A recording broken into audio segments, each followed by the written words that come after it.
he's had with President Mubarak. Vijay Prashad, professor at Trinity College, most recent book called The Darker Nations, A People's History of the Third World. Your piece was called, Professor Prashad, In the Empire's Bagman. Talk about who Frank Wisner is, who it is President Obama sent to Egypt, and why the U.S. ambassador to Egypt wasn't the one who was talking with the government.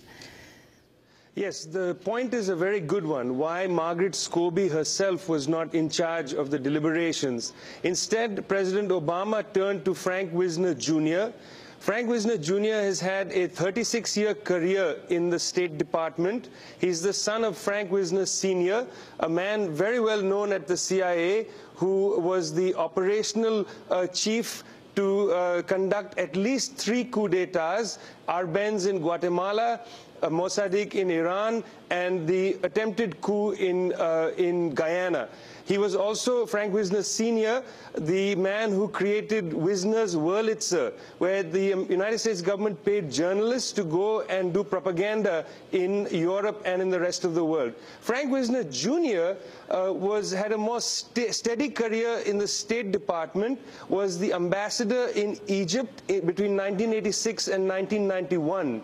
During that period, he became very close friends with Hosni Mubarak, and at the time convinced President Mubarak to bring Egypt on the side diplomatically of the United States during the first Gulf War.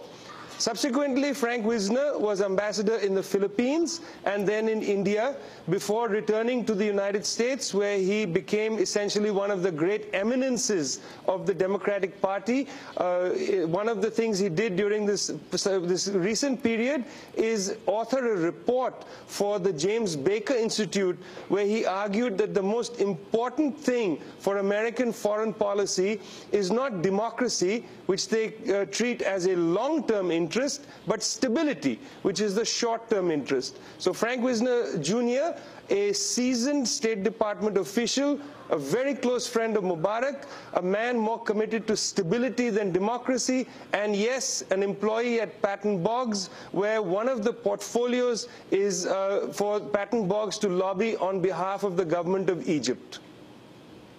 We're talking to Vijay Prashad, a professor at Trinity College. Now, what he said, Vijay Prashad, that he said Mubarak should remain in power. The man who works for the lobbying firm, well-known Patton Boggs, that boasts about working for the Egyptian government, now saying that another client of his firm should remain in power. Yes, it's interesting that in that same speech, he mentioned that Mubarak should be able to, in a sense, author his own legacy. I mean, he is probably speaking partly on the basis of this broad policy that he has, which is that stability is more important than democracy, and secondly, partly from friendship. It should be said that the United States government has essentially been chasing events in this period. There are 2 pillars of U.S. foreign policy that they've been trying to maintain at the same time as not lose their credibility in the world. And the 2 basic pillars, the first one is to maintain Egypt as a close ally in the war on terror. That includes, of course, things like extraordinary rendition, but also includes Egypt carrying America's buckets in places like the Arab League. The second important pillar is to ensure that whoever comes to power in Egypt, whether Mubarak or a Mubarak successor, will uphold the Egypt-Israel Peace Treaty of 1979. These are the 2 principal pillars of U.S. foreign policy vis-a-vis Egypt. What the Obama administration, it seems to me, has been trying to do is to ensure that if Mubarak himself cannot carry these 2 pillars, then some successor, a Mubarak Light, Mubarak number 2, will come in and carry the pillars forward.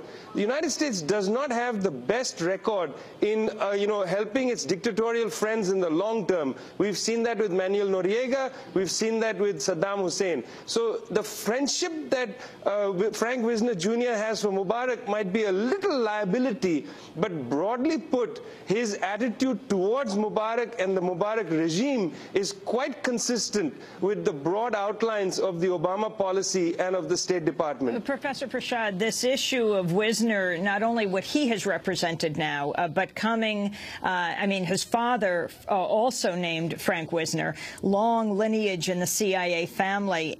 His father, Frank Sr., helping to overthrow Arbenz in Guatemala, and the example that is often brought up today, a year before, overthrowing the democratically elected leader of Iran, Mohammad Mossadegh, the parallels to what we are seeing today.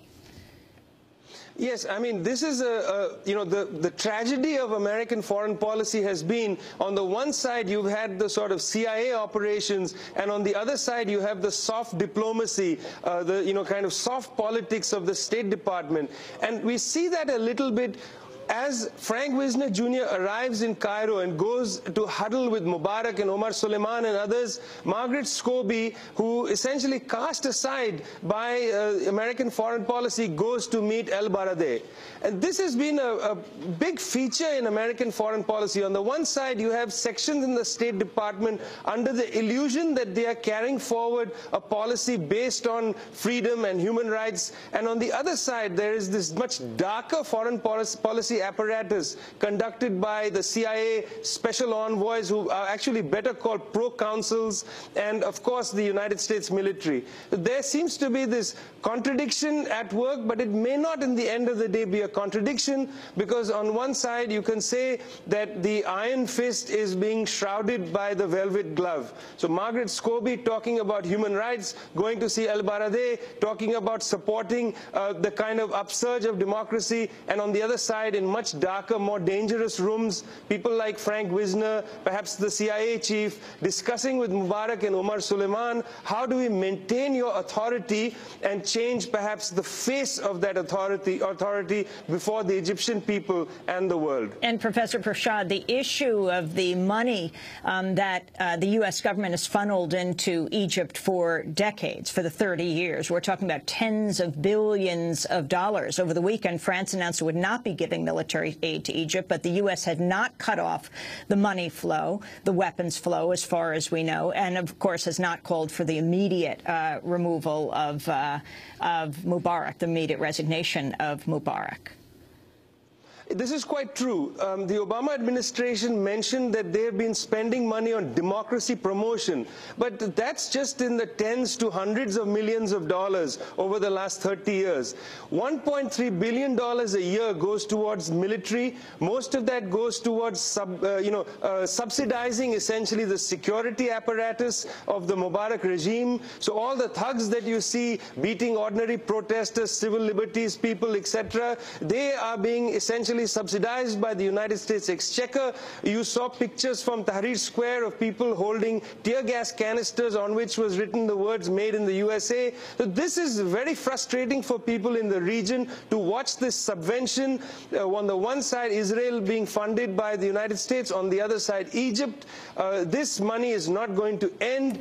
I know that when Mubarak spoke to Christian Amanpour, he looked very hurt. He said that the words of the president had hurt him, but it's unlikely that when Washington says that we would like to see some progress towards a transition, anybody is saying we're going to cut the money. Egypt is too valuable as an ally in the war on terror, and it's too valuable as an ally for Israeli state interests for the United States to start threatening a cut in that massive subvention that goes towards its military and security services. Professor Vijay Prashad, I want to thank you for being with us. Professor at Trinity College, has written extensively about U.S. foreign policy. His most recent book, The Darker Nations, A People's History of the Third World. His piece on Frank Wisner is called Empire's Bagman. This is Democracy Now!